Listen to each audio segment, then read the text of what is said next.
jesteśmy w jakimś mieście. Nie bardzo wiemy, nie pamiętam dokładnie jakim, ale już jakieś około... Dobra. Jesteśmy w mieście Rajong. To jest około 80 chyba kilometrów od Pattayyi. No i powiem, ciężko tu było dojechać. Wczoraj przeszliśmy z Asią kilkanaście kilometrów. Nie mogliśmy złapać stopa, ale szliśmy autostradą, więc może to było z powodem, bo tam jednak samochody zapierdzielały. No ale udało się w końcu złapać jakiś autobus, który nas przywiózł do tego miasta. Spędziliśmy tutaj noc. No i problem jest też ze spaniem pod namiotem, bo codziennie pada deszcz. Ja mam nadzieję, że tak nie będzie cały czas, bo plan był taki, że będziemy spać dużo pod namiotem, a ja nie wiem, czy to się właśnie nie zaczęła ta pora deszczowa. No ale tak czy siak jesteśmy w Rajong. Wstaliśmy rano, zrobiliśmy sobie trening, bo w Tajlandii popularne są darmowe siłownie. Dzisiaj tutaj w tym mieście była normalnie siłownia darmowa z klimatyzacją w środku, także elegancko. No i teraz idziemy na taki lokalny autobus, który nas zabierze do Pattayyi. On może być bardzo tani. Hello!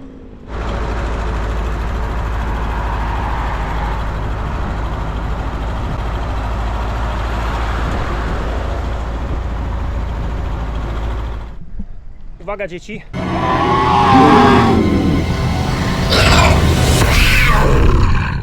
Ostrzegałem. Siema. Jesteśmy w końcu w tym mieście, gdzie jest buddyjskie piekło. Dojechać do Pattayyi wcale nie było łatwo, bo zajęło nam to kilka dni. Okazuje się, że w tej części Tajlandii nie jest tak łatwo złapać stopa. Nie wiem, czy my po prostu mieliśmy pecha, czy po prostu faktycznie jest tak ciężko. To też mogło być spowodowane tym, że ludzie się po prostu nie chcą na autostradzie zatrzymywać. No i dodatkowo przez kilka ostatnich dni, dzień w dzień były burze, więc nie mogliśmy sobie za bardzo pozwolić na spanie pod namiotem gdzieś w dziczy. No wiecie, mamy wszystko w plecaku, żeby to kurwa się rozłożyć, to by nam wszystko pozamokło rano, później z tym ciężkim plecakiem, bo wszystko mokre, no to sobie darowaliśmy. No ale tak czy siak, w końcu jesteśmy. Ja cały czas myślałem, że to buddyjskie piekło znajduje się na Pattayyi, ale na całe szczęście nie. Nie wiem, czy to widać, ale tam są takie wysokie budynki. To Pattaya jest jeszcze dalej. Wczoraj w Pattayyi, czy na Pattayyi, nie wiem, zwał jak zwał. No i no powiem tak, średnio nam się tam podobało. Odnieśliśmy wrażenie, że po prostu to jest takie przedłużenie Bangkoku. No wiecie, burdele, imprezy, studia masażu. Nie burdele, tylko studia masażu. No imprezy, prostytutki, głośno, masa starszych dżentelmenów w towarzystwie młodych Tajek. Przedłużenie Bangkoku z tym, że nad morzem, że jest dostęp do pobliskich rajskich wysp, bardzo łatwy, no to może być plusem, no ale tak czy siak, no klimat taki, jakbyś poszedł na pierwszą, lepszą jakąś tam imprezownię w Bangkoku, no to tam szliśmy, odnieśliśmy takie wrażenie. No co prawda spędziliśmy tam jedną noc, ale to było spowodowane tylko tym, że nie mieliśmy transportu tutaj, bo chcieliśmy bardzo pojechać pociągiem. Można dojechać minibusem oczywiście, tylko że minibus do tego miasta, gdzie jesteśmy, kosztuje 150 batów za osobę. Pociągiem zapłaciliśmy tylko 7 batów. Wiecie, sobie przycebulowaliśmy, ale tyle samo czasu nam zajęło dojechanie, więc po co przepłacać? Może to być też spowodowane tym, że my po prostu jesteśmy już w Azji od ponad 8 miesięcy, więc nam po prostu takie coś, no takie miejsca już raczej stronimy od miejsc turystycznych, takich stricte turystycznych, a tam no bardzo dużo białasów było i to, ale to nie takich, że podróżników, to raczej tacy starsi mężczyźni, którzy przyjechali się zabawić, no ale na przykład jakbyś świeżo co przyjechał do Tajlandii, wyszedł sobie w Bangkoku i chciał bardzo szybko się przedostać na jakąś rajską wyspę, plażę czy coś, no to najprawdopodobniej Pattaya jest najbliżej, bo to jest 2 godziny pociągiem, 2 godziny samochodem, chwila, moment, da się tu nawet samolotem z Bangkoku przylecieć, więc jakby to było jakieś takie pierwsze miejsce, gdzie jest plaża, to raczej ludzie jadą właśnie tam, ale pomiędzy, czyli tutaj, gdzie my jesteśmy, znajduje się najbliższa plaża, z której sobie można wejść do morza i się pokąpać, najbliższa Bangkokowi, obok. I ona się nazywa Bang Saen Beach. Bang Saen Lang Beach. No i znajduje się ona godzinę drogi od Bangkoku. Bangkok jest gdzieś w tamtą stronę. Teraz jest odpływ, jak widać, ale bardzo dużo ludzi tutaj przyjeżdża z tą różnicą, że wszyscy turyści z zachodu lecą na Pattaję. A tutaj wczoraj zauważyliśmy, że tutaj jest bardzo dużo ludzi lokalnych. Wydaje nam się, że po prostu z racji, że to jest najbliższa plaża od Bangkoku, no to ludzie z Bangkoku sobie tutaj przyjeżdżają, jak mają dni wolne, tudzież na weekend i spędzają czas z rodzinami. No my tutaj nie widzieliśmy żadnych burdeli, studiów masażu, nie widzieliśmy tutaj żadnych prostytutek. No wczoraj siedziało tutaj bardzo dużo ludzi. I to przeważnie są ludzie z dziećmi, tutaj sobie gra muzyczka i tu wszędzie jest jedzenie, picie, gra muzyczka. Tutaj sobie siedzą rodziny z dziećmi, jedzą wspólne kolacje przy zachodzie słońca. No tak było wczoraj. No i tutaj jest cała taka, nie wiem jak to się nazywa, promenada, deptak, pełna stoisk, street foodu. No od groma tego jest, tylko że to się zaczyna dopiero wieczorem. No wiecie, jak nad morzem, tak jak u nas nad morzem, po prostu deptak pełen żarcia i różnych tam pierdół. No a my mieszkamy dosłownie 15 minut od tego miejsca, nie tak daleko, a może nawet nie 15 minut, może 10. No i to nie tak, że tutaj nie ma białasów, oczywiście, że są, tylko że no raczej nie przyjeżdżają tutaj na dziewczyny.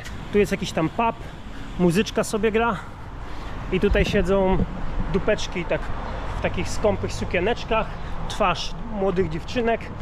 No ale tutaj było to puste, nie widzieliśmy tutaj żadnych klientów. No i to też mi się wydaje, że to były kelnerki po prostu, tylko że tak są ubrane, żeby kusić przechodniów. No ale pusto tutaj było, więc to jest takie jedyne miejsce. My tutaj niedaleko mamy hotel. My zostajemy tutaj sobie przez 2 noce, ponieważ wczoraj przyjechaliśmy wieczorem, już ciemno było. No tak, będąc dokładniej, to przyszliśmy, bo wyszliśmy na złej stacji z pociągu, no i trzeba było te 13 km z buta tutaj zaiwaniać. Dlatego zostajemy tutaj na 2 noce. No, zrobimy sobie pralnię. Tutaj mamy pralnię obok. My mieszkamy tutaj, w tym budynku. No i będziemy szli zobaczyć to buddyjskie piekło. Już tak gadam o tym od ponad miesiąca, więc nadszedł ten dzień, że w końcu idziemy to zrobić.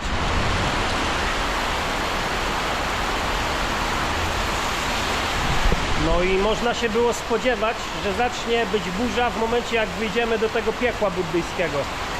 Dlatego zatrzymaliśmy się teraz w restauracji, zjemy sobie śniadanie, poczekamy chwilę, może przestanie zaraz padać. Tak jest codziennie, codziennie jest burza i to nie są takie małe burze, to zazwyczaj to są takie ulewy dość mocne.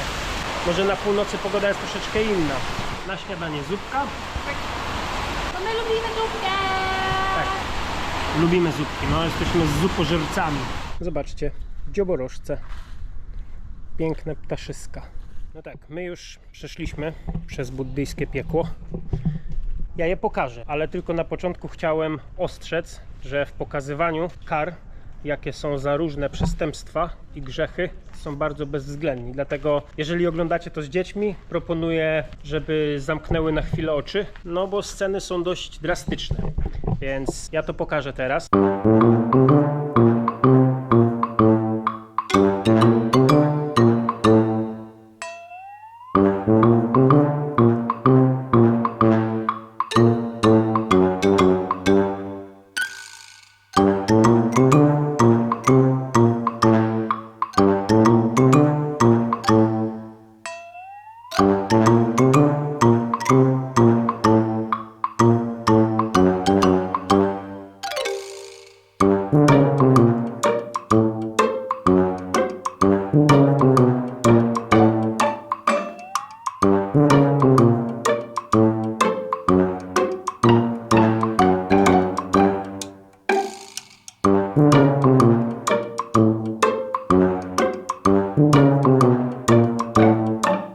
Przez całe życie żyłem w przeświadczeniu, że buddyzm polega na tym, że jeżeli jesteś, powiedzmy, niedobry, masz swoją karmę, jeżeli jest zła, że na następnym wcieleniu się, nie wiem, urodzisz jakimś gorszym zwierzęciem albo czymś takim. Okazuje się, że po prostu żyłem w błędzie. Wszystkie te sceny tutaj dookoła nas, każda z danych scen, każda kara odpowiada innemu grzechowi. Na przykład, jak miałeś nieumiarkowanie w piciu, to będziesz pił, aż padniesz. Jeżeli kradłeś, to ci odetną ręce. Kłamałeś, to wyciągną ci język. Buddyzm ma piekło, co jest dziwne, bo myślałem, że to jest jedyna, że to nie jest taka typowa religia jak każde inne, że masz grzechy i za grzechy pójdziesz po prostu do piekła i w piekle cię będą na śmierć męczyć. Okazuje się, że po prostu wiara jak każda inna. Te wszystkie ziąble dookoła nas, co tutaj stoją, ten dla przykładu karze tych, którzy kradli ugotowany ryż. Jeżeli jesteś na przykład jakimś tam chuliganem i bijesz ludzi,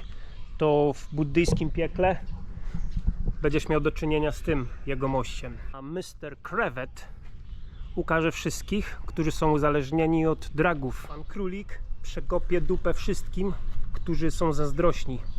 Już można otworzyć oczy. Jesteśmy właśnie za płotem i za płotem są takie, Asia mówi, że to są przestrogi. To są po prostu takie rady, jak żyć, żeby nie spotkało cię to, co jest tam za płotem. Ewidentnie nie jest to wycieczka dla dzieci, bo to jednak dzieci nie powinny oglądać tak drastycznych obrazków. Nawet jeżeli widać, że to jest nieprawdziwe, no to i tak jednak na nas zrobiło wrażenie. Ale tutaj, gdzie są przestrogi, można śmiało dzieci zabrać, bo tutaj są węże, koniki, kózki, króliczki, tygryski. I co ciekawe, tutaj są Avengersi, normalnie. To jest ekipa. Mają nawet Hulka. Patrz. I mają jeszcze Spider-Man. Udało się to zobaczyć, na szczęście dzisiaj. Tylko tak się zastanawiam, skoro w buddyzmie jest piekło, to czy jest też niebo? Bo wiecie, tak zawsze łatwo ludzi straszyć tym, że kary, że piekło, a z tym niebem to jakoś nie pokazują jakieś buddyjskie niebo i sobie można iść popatrzeć, jak sobie na chmurce latasz, szydełka masz, aureolkę, głowę łysą, takie tam. Zawsze tylko to piekło i piekło. No bo jak jesteś mnichem, to masz głowę łysą, nie? Chyba że oświecone babeczki mogą być oświecone? Chyba mogą. To ciekawe, czy są łyse.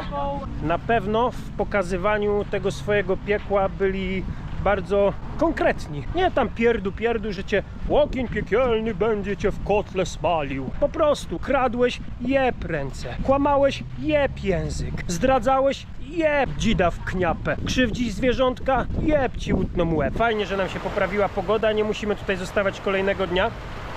No a jutro ruszamy dalej do Chiang Mai. Jeszcze nie wiemy, ile nam to zajmie. Przed nami długa droga. Na całe szczęście mamy pociąg, więc jutro rano idziemy na pociąg. Widzimy się w pociągu.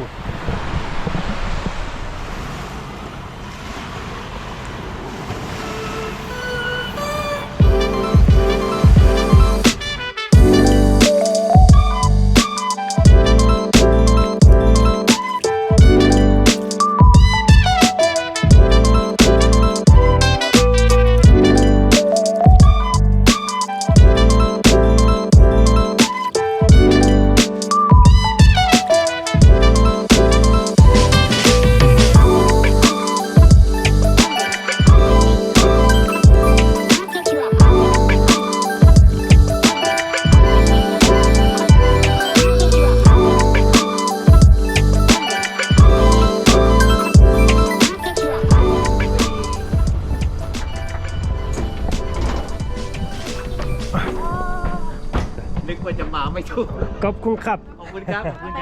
Złapaliśmy taki lokalny autobus, którym jeździ po mieście, tylko że zawiózł nas bardzo daleko od stacji kolejowej. Thank you very much. Kopkun kap. I zapytaliśmy się, w jaki sposób możemy się dostać do stacji kolejowej PKP. I pan powiedział, że on nas zawiezie. Tam mu zapłacimy pieniądze, bo zbacza po prostu z trasy i nas podwiózł na kilka kilometrów pod samą stację. Te ekstra mony do kieszeni. Tak. Bo tak popatrzył na zegarek i sobie pomyślał, a mam jeszcze dużo czasu, więc za ekstra pieniądze, nie wiem ile my tam zapłaciliśmy, z 10 zł. Mamy jeszcze 2,5 godziny do pociągu do Bangkoku, dlatego idziemy coś zjeść. No i jak się okazuje, nie trzeba zamawiać sobie tuk-tuka za nie wiadomo jakie pieniądze, bo cię naciągną. Tylko wystarczy zagadać do kierowcy normalnego autobusu, takiego lokalnego i jak ma czas, to cię zawiezie. No i tuk-tukiem pewnie byśmy zapłacili z kilka stów, jak nie więcej, kurwa, bo oni zawsze tak dużo chcą tych pieniędzy. A tutaj pan za niecałe 10 zł, wszystko się da załatwić w Azji za pieniądze.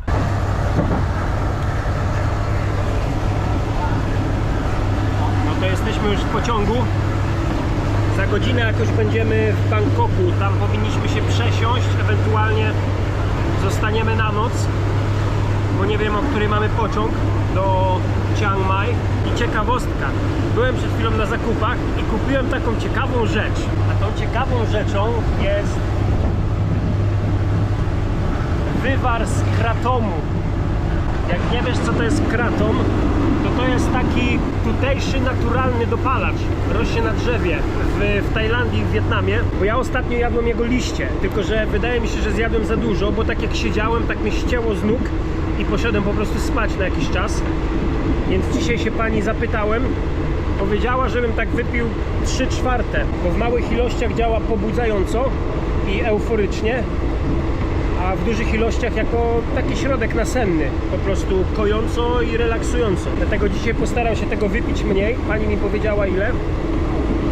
I też taka ciekawostka, jest używany jako afrodyzjak, bo po tym się chce cimci-rimcim, tak przeczytałem w internecie. Teraz zamierzam to spróbować w odpowiednich warunkach i zobaczyć, czy faktycznie działa pobudzająco. To jest bardzo popularne tutaj i uważajcie, od tego się można uzależnić fizycznie i psychicznie.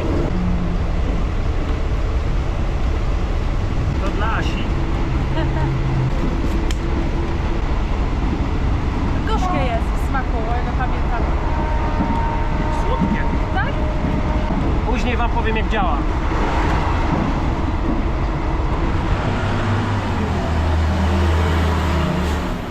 To nasz hotel znajduje się przy tej takiej popularnej dzielnicy Khao San Road, czy Khao San Street to się nazywa. Ta imprezownia. Jak jedziesz do Bangkoku i wpiszesz najbardziej imprezowe miejsce, no to prawdopodobnie pokaże ci tą ulicę. Ona oczywiście za dnia wygląda normalnie, jak każda ulica, no ale wieczorem są tam normalne imprezy. No my wczoraj byliśmy się przejść tą ulicą.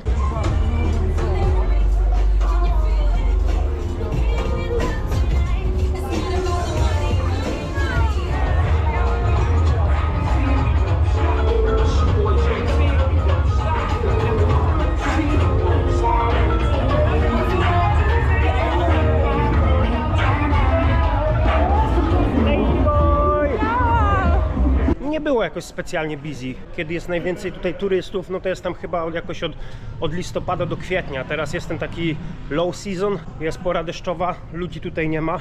Dlatego praktycznie, no, cisza tam była, spokój. Było tam jakieś parę ladyboyów z wielkimi sztucznymi cyckami, paru białasów. Jednak ktoś poimprezował, bo jest tutaj policja i białas, który się buntuje ogólnie. Czyli tutaj się coś działo po prostu wczoraj. I jest białas, który się tam teraz z policjantami kłóci. Tylko że wiecie, chcesz się ściapać jak ostatnia szmata, to się ściap. No ale jak się awanturujesz po alkoholu i ci odpierdziela, no to może warto przemyśleć, czy się powinno pić. No bo taki na przykład, widzieliśmy podobną sytuację w Wietnamie. Weźmie ziód jakiś, nachla się, robi awanturę, a później cały naród myśli: o, jebane białasy przyjechały się nachlać i awanturować w naszym spokojnym kraju. Z tego co słyszałem, to ten białasek tam, coś tam się awanturował, że nie dotykajcie, nie macie prawa mnie dotknąć. Tylko że ziom zapomniał, że nie jest gdzieś tam u siebie w Europie, czy tu gdziekolwiek na zachodzie, gdzie policja nie może cię dotknąć, bo ich pozwiesz. Tutaj jak przesadzisz, dostaniesz pałą w mordę, pójdziesz do więzienia i tu cię nikt nie wyciągnie. Ziom myśli, że tutaj obowiązują te same prawa, co obowiązują na zachodzie. No to nic bardziej mylnego, szwagier. Ja raczej wolałbym się tak daleko od domu z policją nie kłócić. Jest niedziela, skoro świt. Ja sobie właśnie wyszedłem sobie na siłownię, idę sobie trening zrobić. Mam 20 minut od hotelu, mam siłownię. Taką na dworze, która jest bardzo tania. No a Asia jeszcze śpi, leniuszek. A jeszcze a propos tego kratomu, co to go wczoraj piliśmy. Ja tam nic nie czułem, ale jak przyjechaliśmy tutaj po zmroku i mieliśmy do przejścia tam nieco ponad 4 km, to w sumie zrobiliśmy to biegiem. Tak leciliśmy, że nigdy tak szybko z tymi plecakami nie lecieliśmy. Chyba ten kratom działa. Może nie jakoś euforycznie, ale no jak kawa zadziałał elegancko. Na pewno jak będzie jeszcze okazja to kupić, to ja sobie to kupię. Może to jako przedtreningówka byłoby dobre. W Bangkoku siłownie są drogie. Nie wiem, po 70 zł ponad kosztują. Częste w Tajlandii są darmowe siłownie w niektórych miastach, więc warto się rozejrzeć. Tutaj ta, do której ja idę, to nie jest darmowa, ale są chłopaki, którzy utrzymują ją w czystości i dbają o nią i tam 20-30 batów kosztuje. To jest taka na dworze. No i wszystko tutaj jest, wszystko co potrzebujesz tutaj jest. To jest taka po prostu miejska dla lokalsów. Na świeżym powietrzu jest to taka troszkę naturalna sauna, bo można się troszeczkę napocić tutaj. Zapłaciłem za to 30 batów, czyli 3,60. Patrzcie ziomy, pan ma 64? Yeah. 64 lata i napierdala ze mną na siłowni. I nikt nie powie nigdy w Polsce, że jest za stary na trening. Sawadee krab. Sawadee krab. My już w drodze. Musimy się dostać kilka kilometrów na dworzec, na pociąg. I też nie jedziemy prosto do Chiang Mai, tylko sobie to dzielimy na 2 dni podróży. Czyli postaramy się dzisiaj gdzieś do połowy drogi dojechać, tam sobie zostać na noc, może 2, jakby się okazało, że jest fajnie. Kilkanaście godzin w pociągu, no to jest troszkę za dużo. Już tak zrobiliśmy, więcej tego nie popełnimy. Tak, no da się, no bo tam nie ma problemu, bo ludzie przychodzą, tam możesz sobie kupić jedzenie, picie, no ale jednak jest niewygodnie. No i na szczęście już mniej więcej wiemy, jak się po Bangkoku poruszać, jak się tutaj najlepiej przemieszczać tanio, dlatego idziemy teraz sobie na kanał złapać ten autobus, co na kanale sobie zasuwa i on w sumie przypływa pod sam dworzec PKP. I zanim ktoś się przypierdzieli, że mówię PKP, no to od razu śpieszę wyjaśnić. Południowoazjatyckie koleje państwowe. Przechodziliśmy właśnie obok jakiejś ekipy, która częstowała darmowym jedzeniem. Dostaliśmy normalnie darmowe jedzenie od ludzi i tutaj jest jakaś sałateczka z kurczaczkiem, sosem i pićku. Ja wam powiem tak, Tajlandia jest naszym ulubionym krajem azjatyckim. Bez obrazy Kambodża też. Z taką dawką uśmiechu, spokoju, życzliwości i szacunku nie spotkacie w żadnym innym kraju. Przyjeżdżajcie tutaj wydawać swoje ciężko zarobione pieniądze. Bangkok jest ultra ogromnym miastem, przepięknym, zielonym, no zajebiste mega city. I co jest najważniejsze, możecie się tutaj w tym mieście czuć bardzo bezpieczni. Nieważne, czy idziesz za dnia, czy wieczorem, czy po nocy i nawet jakąś ciemną, taką nieuczęszczaną alejką, nie musisz iść wcale główną ulicą. My się tutaj czujemy cały czas bardzo bezpiecznie. Za każdym razem ludzie się do nas uśmiechają. Po prostu, nie wiem, ja się nigdy nie czułem tak bezpiecznie, jak się czuję w Tajlandii, a szczególnie w Bangkoku, gdzie to jest naprawdę ogromne miasto. Posłuchajcie rady Mesjasza, przyjeżdżajcie i cieszcie się i wydawajcie i jedzcie pad thaja i mango i pijcie changi. Tak wygląda przystanek na ten autobus, po prostu na kanale. I tutaj nie tyle, że czekasz na swój odpowiedni autobus, bo one pływają do końca w tą i do końca w tą, czyli w jakim kierunku będzie leciała łódź, to po prostu machasz ręką, ona się tutaj zatrzymuje. Tego nie musisz jakoś specjalnie szukać, bo tutaj jest tak dobrze rozbudowany Google Maps, że jeżeli chcesz się dostać w jakieś miejsce i zaznaczysz, że chcesz komunikację miejską, no to pokaże Ci wszystkie możliwe warianty, jakim autobusem mordo. Google Maps jest bardzo dobrze rozbudowany w Bangkoku, także nie bój się, że zabłądzisz. Niestety jest niedziela i następną łódkę mamy dopiero za tam 40 minut chyba, więc nie czekaliśmy, wzięliśmy sobie taki autobus, taki jak ten i taka przyjemność kosztuje 8 batów, czyli złotówkę. Za złotówkę możesz przejechać, bo to wsiadasz i nieważne gdzie jedziesz, po prostu za wstęp płacisz złotówkę i jedziesz dokąd sobie chcesz, nawet do końca trasy.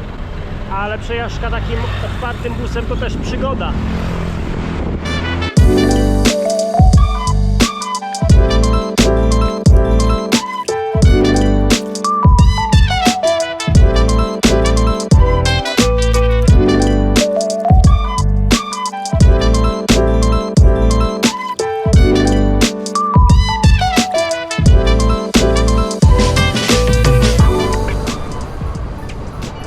Sekund temu mówiłem o tym, że jak to wszystko jest świetnie rozbudowane i możesz ostro polegać na Google Maps. Cofam. Okazało się, że pociąg pojechał wcześniej niż miał. Na Google Maps było pokazane, że o 13 ma wyjeżdżać, a pan powiedział, że odjeżdża. ale nic się nie stało. Przyszliśmy na metro i metrem jedziemy do takiego nowego dworca głównego i tam o 14 mamy kolejny pociąg. No nic, także jednak nawet jeżeli coś jest na Google Mapsach, to z przymrużeniem oka. Cofam to, co cofnąłem. Znaczy cofam tam to cofnięcie. Odcofowywuję to, co cofnąłem. Tam jest ten nowy, duży dworzec, z którego pan nam powiedział, że o 14 jedzie pociąg. I obok okazało się, że jest jeszcze taki, gdzie jeździ pociąg trzeciej klasy, którym my chcieliśmy jechać, na Cebulę. I tak przyszliśmy, z racji, że mamy godzinę, no to przyszliśmy się z ciekawości zapytać, czy on faktycznie jedzie, bo na Google Maps pokazuje, że jedzie. Facet na tamtym dworcu nam powiedział, że nie, on nie jedzie. No a tutaj przyszliśmy, kupiliśmy bilet, za pół godziny mamy pociąg, ten, którym chcieliśmy jechać. I tutaj na dworcu możesz się obkupić w jedzenie, picie, kupić sobie wodę i jeszcze mamy pół godzinki, więc chyba sobie zjemy po prostu jakąś zupkę, z racji, że lubimy. No jest tutaj takie przetworzone, to są przetworzone, to nie jest tak, że to jest takie świeży kurczaczek, ale można kupić sobie bardzo dużo jedzenia. I okazało się, że pani tutaj na dworcu głównym sprzedaje kratom. Czyli dopalacz. Ja odradzam, ale wczoraj działał, to dzisiaj też będzie działał. I tu chodzi o to, że moglibyśmy jechać klasą drugą, bo on jedzie odrobinę szybciej od tego, tylko kosztuje 3-4 razy drożej. Więc wiecie, my jesteśmy Cebula, bo bylibyśmy godzinę wcześniej, ale zapłacilibyśmy 4 razy drożej, więc dla nas jest to bardzo nieopłacalne, a druga klasa, pociągi są klimatyzowane, a tutaj mogę sobie wychylić łeb, a ja lubię.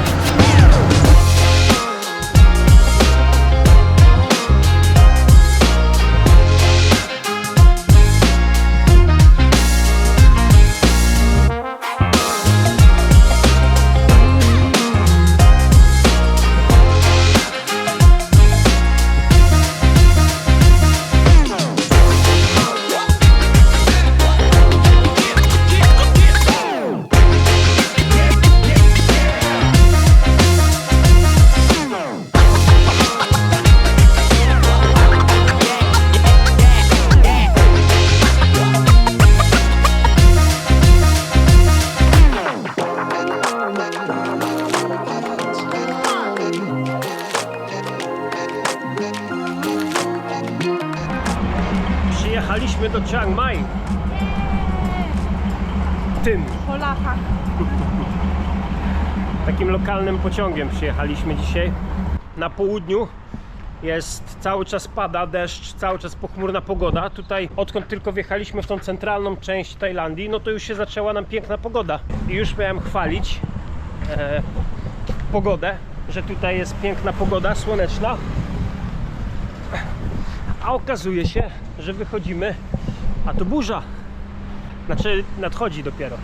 Ja może pokażę na mapie, gdzie to jest. Ludzie, którzy tutaj byli, to pewnie wiedzą, no ale ludzie, którzy nie byli, to nie wiedzą. I tutaj dookoła są ogólnie góry, dlatego chcieliśmy tutaj przyjechać, zobaczyć właśnie tą część, która jest, bo raz, że góry, 2 mniej turystów, a 3, co się okazało, że hotel mniej więcej w takim standardzie cebularsko-oszczędnym kosztuje 2 razy taniej. I sama podróż pociągiem, żeby tutaj przyjechać, zajęła nam 15 godzin. Wczoraj jechaliśmy 6 godzin, dzisiaj od 6 rano jechaliśmy ponad 8 godzin, ale ogólnie da się szybciej. No to nie musisz tak jak my na Cebulę lecieć, ale możesz na przykład wziąć sobie taki pociąg drugiej klasy, jakiś super ekspres i on jedzie tak, w sumie zatrzymuje się tylko w tych największych miastach. Możesz sobie tam, wiesz, klimatyzowany wagon, do 3/4 rozkłada ci się siedzenie, jedziesz nocą, dostajesz kocyk i sobie w sumie śpisz i rano już jesteś w Chiang Mai. No ewentualnie jak ci nie zależy na hajsie, a zależy na czasie, no to wsiadasz w samolot i tutaj jest lotnisko. Więc wcale nie musisz aż tak długo jechać z Bangkoku, tak jak my. Ja osobiście lubię tymi pociągami jeździć, bo tam wsiadasz, co chwilę przychodzi jakaś pani, bardzo tanie sprzedają jedzenie, picie, masz cały czas, można powiedzieć, obsługę, więc niczego ci nie brakuje, siedzisz sobie, wychylasz łeb za wagon i podziwiasz widoki.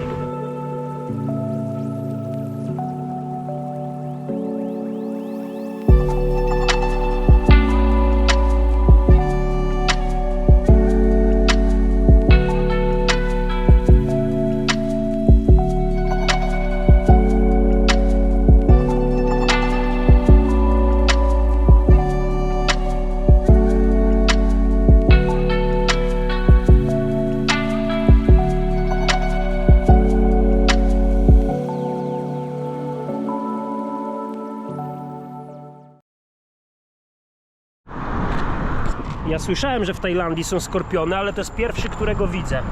Chyba martwy. I teraz się już boję spać pod namiotem. Bo to cholerstwo to ja nie wiem, to jadowite chyba, nie? W ogóle w mieście co tu robi? No właśnie. I to w mieście, przy drodze. Martwie. Myśmy cwaniakuj.